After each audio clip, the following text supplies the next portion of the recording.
been a whale of a week, hasn't it? I have not been here in Oklahoma for the kind of storm that blew through this week. Many of you I know have. I've been an outsider. I've been somebody someplace else looking on for the last two big storms, especially the last two tornadoes that hit more. I was living in Dallas at that time. It's amazing when you go through it. It truly, honestly is. We've seen an interesting parallel here. I think we've seen some extremes. We've, on the one hand, seen some of the worst that nature can dish out. And yet, on the other hand, I think we have seen some of the best that human beings are capable of. As I've looked around this week, I continually am amazed at the response, not only to what happened in Moore, but also what happened the day before in McLeod and Shawnee and that area out there. It has been truly inspiring to see how people have responded, to see supplies pouring in. Well, we've done our little part here, and even that was amazing to see everybody pitching in. But all these supplies that are pouring in from all these different places. In fact, the Nazarene church, the Trinity church, that's kind of been the hub for the Nazarene Compassionate Ministry, they had to start telling people to send stuff elsewhere. In fact, all the care kits that we had put together on Wednesday night, we ended up taking them down to McLeod, which they needed it as well. But even when we got there, just all kinds of materials in this small little church out in the middle of nowhere, just all around the walls. It was amazing to me, the response that has come in. Millions of dollars of aid. Let's hear it for KD this morning. Kevin Durant, way to lead by example. I heard somebody say, you set the bar high. It's amazing. Everybody started coming in with $1 million. That's all right. Way to go, man. Millions of dollars pouring in. And then, of course, there's the man and woman power that we've seen as well. Hours and hours of individuals who are committing themselves, volunteering their time to get out there and to make a difference. It really has been an amazing response. I thought back to something that I saw that very first night on Monday night as I was sitting there, as probably most of you were, with the television broadcast on, with the local news broadcast, and I was watching the ABC Channel 5. And Paul Folger, who was the anchor at the desk, was just kind of musing about everything that was happening, and it was a little bit later on in the night. And one of the things that he was talking about and seemed almost a little bit amazed at was the fact that the camera angle that was talking to the person out in the field, behind that reporter, you could see all these individuals with flashlights who are beginning the process of combing through the rubble. And he was remarking about that and talking to the reporter about the fact that you could see all that. And the reporter said, yeah, and you can't even see the whole of it. You are only just seeing a part of it. There are all kinds of flashlights out here. And they had also, by that time, also rolled in several different floodlights. And so you had all these flashlights and all these floodlights, and this whole area was just being covered. And Paul Folger made a comment that it was almost just a throwaway comment, but the phrase stuck with me. He said, there's a lot of light out there. And he was right. And if you think about it, as we've watched throughout this entire week, in both of the areas that were hit by the storm, it wasn't just flashlights and not just floodlights, but we got to see light in the people that were there. And I would have to agree with Paul. There's a lot of light out there. I think what we've seen this week, whether we realized it or not, hopefully we have, I think we've seen what Jesus was talking about in this passage of Scripture that we read this morning. I think we've seen vivid illustrations of light. I think we've also seen a lot of salt as well. It may not necessarily fit in the patterns that we're accustomed to, but I think it's consistent with everything that Jesus is talking about here.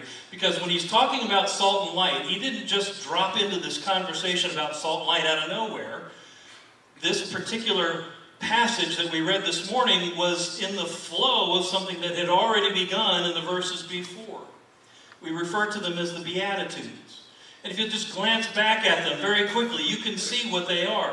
It's this blessing that Jesus says God has now come to pronounce in me the coming of his kingdom, and the coming of his kingdom is a kingdom of blessing those who are cursed. Because those who are blessed to begin with are those who are poor, those who have absolutely nothing to contribute, those who constantly labor under the spirit of grieving and mourning of the fact that life has been unfair to them, those who constantly feel as though they're oppressed and put under the boot, and those who feel as though they are never, ever, ever, ever, ever going to get justice. They are literally starving and dying of thirst for justice. These individuals, who especially in that particular period of time would have been looked at as the cursed, God doesn't like them very much. Jesus has come to pronounce the fact that no, those outsiders, those cursed ones, guess what? They are the blessed ones. God has come with a kingdom of grace to take those who don't deserve it, those who have been cut out, those who have been left out, the cursed are now blessed. And look what happens to those individuals. Right here in the middle of the Beatitudes, all of a sudden, these individuals who have been left on the outside, these outsiders, these strangers, suddenly the blessing changes because now they are merciful. And their hearts are pure, meaning that they only desire what is best for somebody else. They work for peace. And because they operate by a completely different system than the rest of the world operates, they are persecuted. This is what it means to be salt and light. Simply to live in the blessing that none of us deserve, that none of us earn, that God, just because he's God, in Christ, gave to us. Isn't that awesome? Being salt and light, I think, if you really just want to kind of boil it down and keep it as simple as possible, being salt and light means living out kingdom values. If it's a value of the kingdom and you're living it out, guess what? Salt and light. It also means taking the blessing, taking the acceptance, taking the love and the grace of God that we have received and extending it to others. Giving it away. Now, you may not necessarily think about all the things that took place this week as being that, but I can't help but think that that's what it is. These are individuals who are stepping into the void, who are taking what God has given them and giving it to somebody else. Now, it is tremendous. It is awesome to see that at work in special times like this. What really just makes me excited and enthused is when you see this on a regular basis. This morning, kind of in keeping with what we've been doing throughout the month of May, we wanted to take just some time to focus on some individuals who may or may not be aware of the fact that they are salt and light through their occupations every single day. Now, Pastor Ken talked about the fact that tonight we're going to take time and we are going to honor servants in uniform. But today we wanted to take just a little bit of time, not a lot of time, to honor other servants who oftentimes go unsung. They never or very rarely ever are asked to stand. We're going to ask them to stand today. Because I, with all my heart, believe that whether they know it or not, they are being salt and light in this world on a regular basis through their occupations. And so here's what I'd like to do. If I name you, I'm not going to name you by name, but if I talk about you, if I describe you, if you would please stand and just stay standing. Would you do that for me? If you are somebody who has ever worked for a local, state, tribal, or federal agency, will you please stand?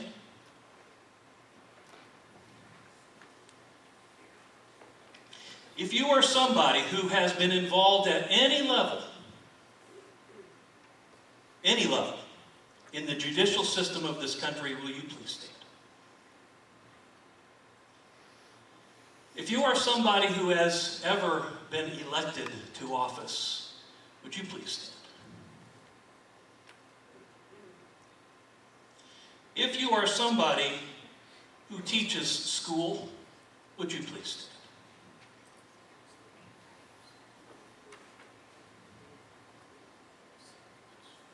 If you are somebody who is a healthcare provider in any form, would you please stand?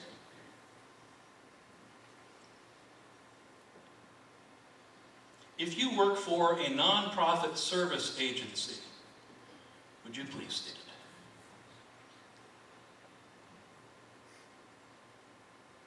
And if there is a form of public service that I have overlooked by accident today and you feel justified, would you please stand? Folks, there's a lot of light out there. Would you give these people a hand?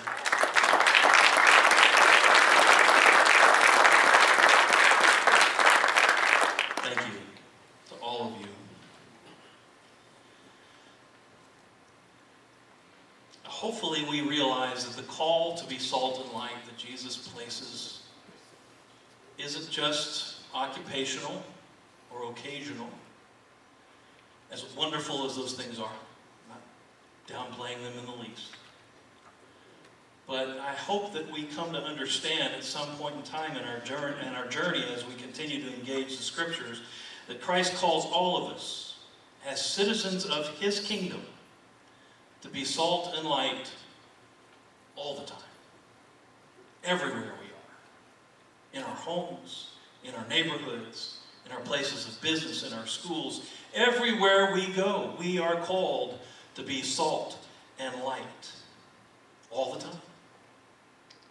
Now, it's easy for us, just because of the way that we're wired, it's easy for us to think about being salt and light in terms of moments in time or in terms of duties that we do. That's the easiest way for us to do that. And so for us to think in terms of something that's bigger than that, that tends to be a little frightening. I get that. I understand. We think, I've got to be salt and light all the time? You mean even when I'm having a bad day and I haven't had my coffee and the person in front of me on the road is stupid? Yes. We are called to be salt and light all the time. But I want to assure you this morning, it's really not as frightening as it sounds. Now, I want to make sure I'm clear. It's not necessarily easy. In fact, if it were easy, we could just do it by ourselves. We really wouldn't need the power of God, would we? God does something spectacular in us. And He unleashes, He unburdens, He unhinders, He restores the image of God in which we were created, so that we can be salt and light all the time. What does it mean to be salt and light? Well, let me just put it again very simply. It's believing that God was serious when He said that we were blessed. It's believing in His acceptance, His forgiveness, His grace. And then it's living as though that were true. Maybe I could put it even simpler still. It's living out the love of God. Very simply. Because I am loved, I love. And according to John, in his first letter, if we love, we love. As I love you, I love God. And if I love God, I love you. That's salt and light. Treating people as though they matter. Not discarding them. Living every single day. Affording to people, granting to people the value that God has placed on them. And folks, it really doesn't have to be spectacular. It really doesn't. We can get really caught up in the spectacular in life. We really can. And we can think that because I'm not doing anything flashy, I'm not doing anything that brings a lot of attention and gets a lot of press, that these things don't matter. We can very easily get locked into that way of thinking. But folks, I promise you that being salt and light on a regular basis, even in the smallest ways, really can make all the difference. I saw something else this week. I'll admit I'm a little late. But for family night this week, our family got together and we rented the movie The Hobbit. Some of you have already seen it. It came out, I think, at the end of last year. Now, I want to acknowledge the fact that there are numbers of you who don't even know what the word Hobbit means.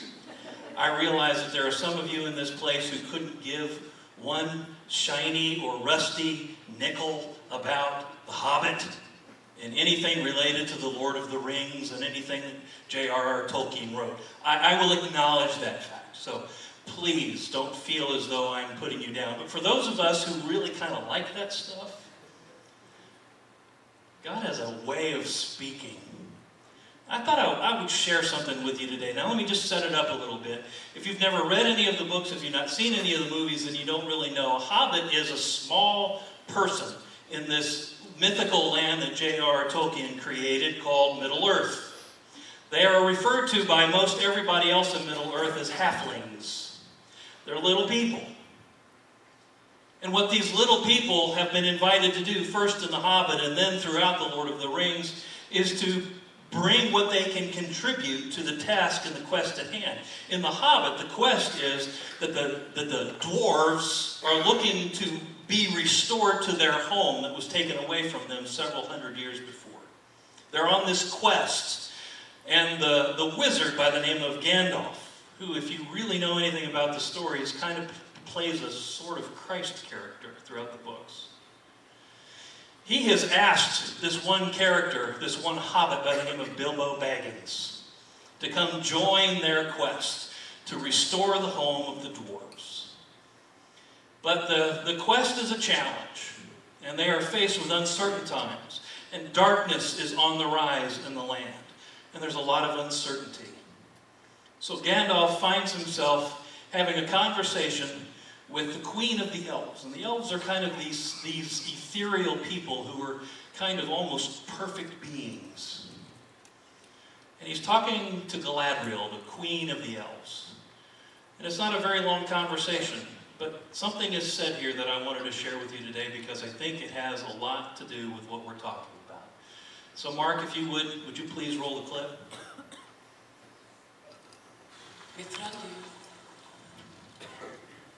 Why are you halfling? I do not know. Some of them believes that it is only great power that can hold evil in check. But that is not what I have found. I found it as the small things, everyday deeds of ordinary folk that keeps the darkness at bay.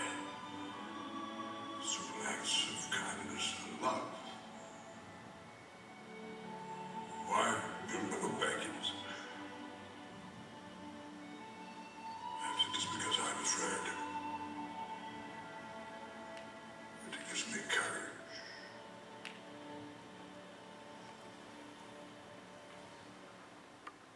It's the little things, simple acts of kindness and love that holds the darkness at bay. Salt and light. And that is what we have been called to do. And that is what God, by His grace, through His Spirit, enables us to be. In the final analysis, folks, I think it's very important for us to remember this one simple truth. Being salt and light, really, in its essence, means being the presence of God in the world. And wherever God is present, evil is banished. My prayer for us today is that we would commit ourselves to being, once again, kingdom people. People who are salt and light. So much so that Jesus Himself that the risen Christ, as well as the rest of the world, can look at us, marvel, and say, there's a lot of light out there. Amen? We come to the table of the Lord as a very simple act of acknowledging the fact that it is through Christ, first of all, that we understand what salt and light is. But second, we acknowledge the fact that it is nothing that we earn, it is only something that we receive. The simple act of taking the fruit of the grape and the bread that come to somehow symbolize and embody the presence of God. As we take those into our bodies, as they become a part of us, it's symbolic of exactly what we've talked about today. I receive the love of God. I receive the blessing of God by faith. And then it becomes a part of me, and I live it out. Amen? In this church, everybody's welcome at the table. And I'm going to ask those who are prepared to serve, if they will, to come now and receive the elements as we prepare our hearts to come to the table. Once again, let me give you some instructions if you don't mind. You've been doing really great with this lately, so